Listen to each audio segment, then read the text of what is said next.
મારા ભાઈ ગુજરાતીના શું પ્યારા પ્યારા ગરબા છે. ખાલી તમે એકવાર એક ઝલક ગરબાની સાંભળો જો.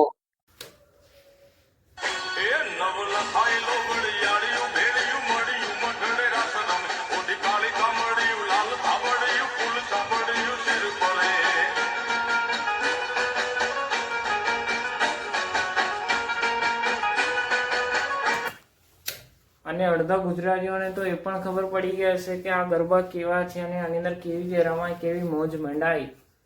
એ અમુક ગુજરાતીઓ તો એવું પણ વિચારતા હશે કે આ વખતે આ ગરબામાં કઈ જવું, યુનાઇટેડમાં જવું કે વીએનમાં જવું કે ગમે તે પણ કયા ગરબામાં આજે ઘડે જવું.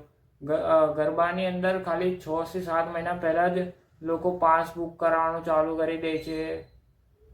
અને ગરબાની મોજ, ગરબા લોકો શીખવા માટે કોચિંગ કરે છે, કોચિંગ કરાવવા જાય છે.